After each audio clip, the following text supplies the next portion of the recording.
Thank you again, Mr. Zadaryaga. Good afternoon, distinguished guests, speakers, and participants, including those who are watching from Facebook Live.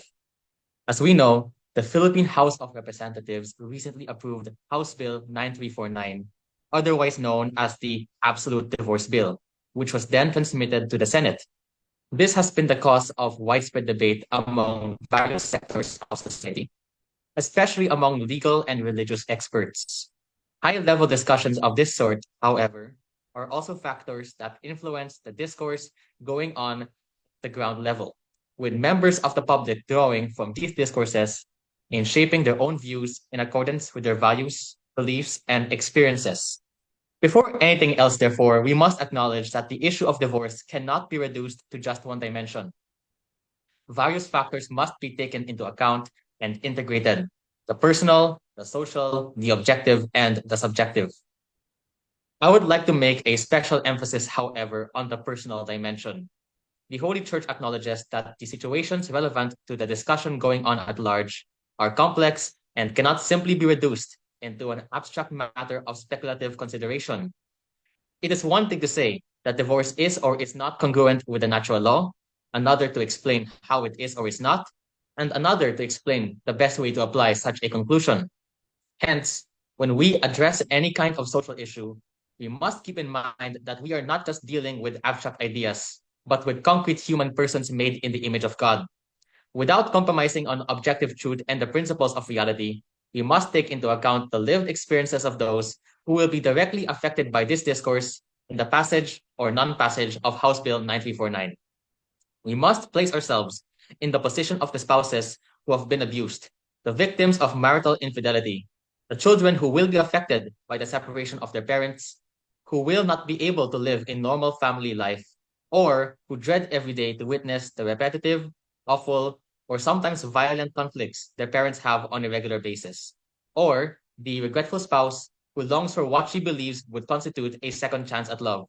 You must also consider, based on these aforementioned experiences and realities, whether divorce is the best solution or whether there is room for other solutions which can lead to a better synthesis between natural law and concrete situations and cases. Another thing to keep in mind before we begin is the fact that all of us seek, at least subjectively, the betterment of the Filipino people. As I mentioned in an article I wrote for the Philippine Daily Inquirer, most people from both sides of the aisle subjectively desire the betterment of society and the pursuit of the common good, even implicitly. It is true that most of us accept and acknowledge the existence of an objective truth. It is also true that at least some of us, sorry, it is also true that at least some of the positions expressed by the stakeholders in the broader discussion are contrary to the truth.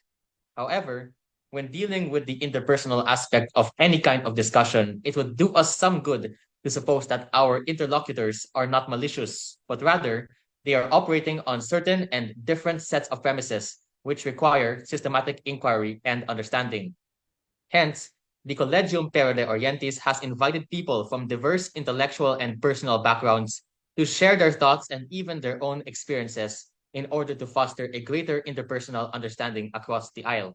In this forum, we will have as our plenary lecturer, Mr. Brian Doce, who will be giving us an overview of the various perspectives among public theologians in the two most important policy contentions involving the Catholic Church, the RH law and the divorce bill.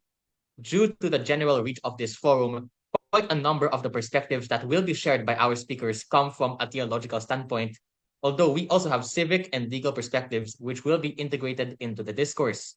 This is in congruence with the Collegium's general mission to foster an interdisciplinary synthesis in order to analyze social issues and interpret them in light of the gospel. We hope that in this forum, the participants and the broader audience may be able to consider these perspectives and integrate whatever is good and true in them into their own understanding of the issue, informing their consciences and conforming them to the will of God. We also hope that this forum can serve as a conduit in which people may grow in mutual charity and understanding, always in light of the truth.